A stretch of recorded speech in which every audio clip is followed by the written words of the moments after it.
I don't know if it left out. Mr. Dennis, You want me to can we redo it? please? Yes, I apologize so You're much. fine. I don't mind. So much. If we can go from the top of when it happened and when it occurred. I apologize so much. Okay. No, you're fine. Terrence Green had a regular scheduled court appearance this morning in Criminal District Court Division K. He did appear in court as he was instructed. He was not in our custody or the custody of the sheriff's department. Um, our agent was sent to the courthouse this morning, scheduled to go to notify the court that we were removing Mr. Green from the program for noncompliance. It appears that the defense lawyer told Mr. Green that he would be going back to jail today, and at that moment, Mr. Green fled the courthouse. Again, he was not in the sheriff's office custody. He had walked into court on his own free will wearing the ankle monitor. Uh, our agents tracked him to the Walmart on Chapatulas in the 6th District, where he did remove the ankle monitor. And then he proceeded to travel across the Crescent City connection, where he threw it in the river. He is currently at large. We are looking for him. NOPD is looking for him, and the Gulf Coast Task Force and state police. Um, what's it called? Project NOLA? Huh? Troop Troop NOLA, Nola. that's right. The State Police Troop NOLA is also involved in looking for him. So we hope to catch him quickly. So your next question was, how And as often you does this said, happen? how often does this happen and how long does it take for them to get caught? I know you said being that he's part of the community, he may get caught quicker. Right. We listen, and like I said, we have 450 people currently enrolled in ankle monitoring in Orleans Parish.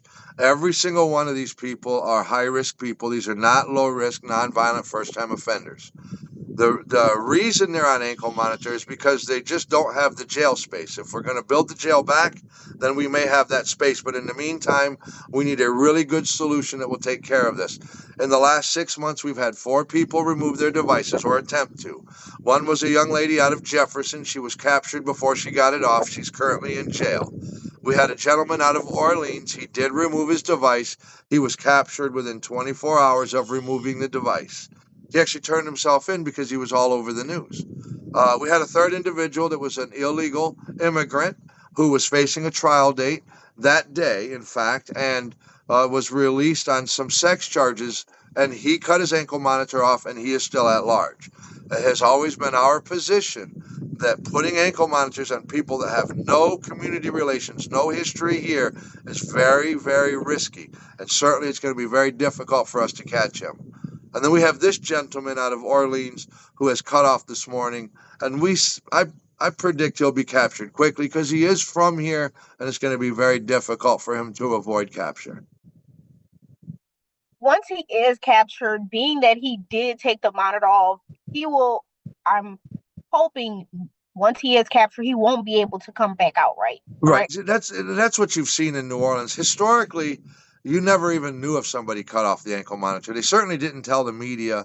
There was the ankle monitor providers prior to us passing Act 746 last year. They had no requirement to even tell the courts that somebody had cut it off. So historically, we weren't getting this information out. Ankle monitor providers were not telling people. That is impossible today. If I don't tell the court within 24 hours, I can go to jail. So what that's done is that's created a really good communication process back and forth between the courts and ankle monitors, and we're able to use ankle monitors the right way. A lot of people ask me, why is he even out? Well, I mean, if you're facing a crime, you do have a right to get out of jail. The judges get to base that release on your risk to reoffend, on your risk to fail to appear. This gentleman likely has a risk factor that's off the charts now because he ran out of court. So it's likely that he won't be re-enrolled into an ankle monitor program, but it would be at the discretion of the judge. That is that judge's discretion to make that decision. If he does come back into our ankle monitor program, then he'll be under the same set of rules he was under this time. And if he escapes, we'll make sure that everybody knows right away, and we'll look for him until we catch him. Um, I do want to point out something that I think is interesting, and we're going to need some help with this. I've been doing this for 32 years, and up until 6 months ago, we were able to bring our cell phones into the courthouse. And that's very important because, from our aspect, from our job, that's our eyeballs. If you take our cell phone away, we no longer have instant contact with that ankle monitor. Not only that, when this gentleman ran out of the courthouse, my enforcement agent didn't have any access to call for help. She had to run from the courthouse to my office to tell my team what was going on. She had to then grab her cell phone and start interacting with that device to figure out where he was. We lost 10 minutes because we couldn't carry our eyeballs with us. And that we missed him by 6 minutes at the Walmart.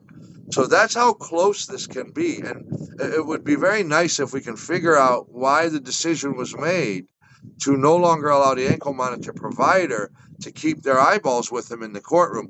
We have these people on monitor, and our cell phones are our direct link when we're not by our computers. So that slowed us down.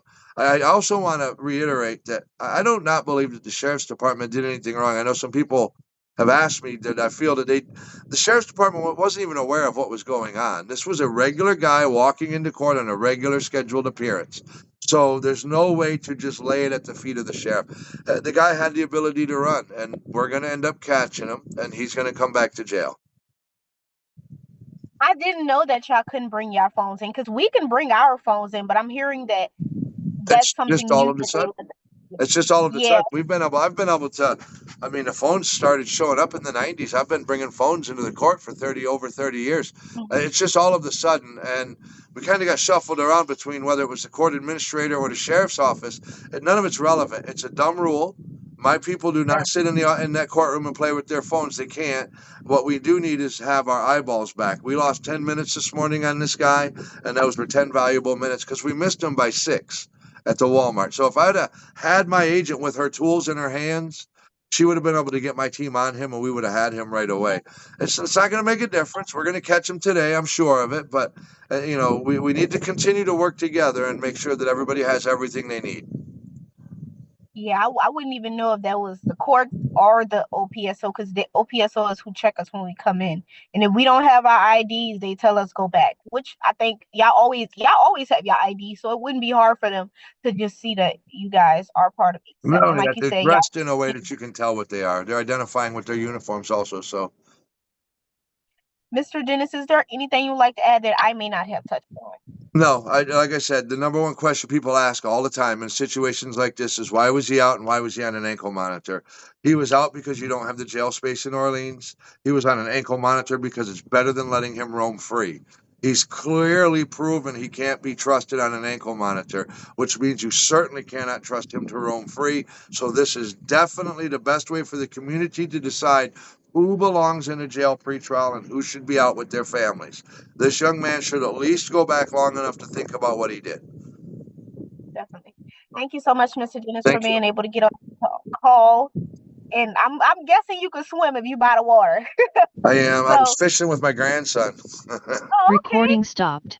And of course, something crazy happened. So, of course, but thank you so much for being able to get on this call with me. Yep, Ted, just so you understand, today I'm off this whole week because I got family in town, but there's no such thing as off in this business. So we I work. see that.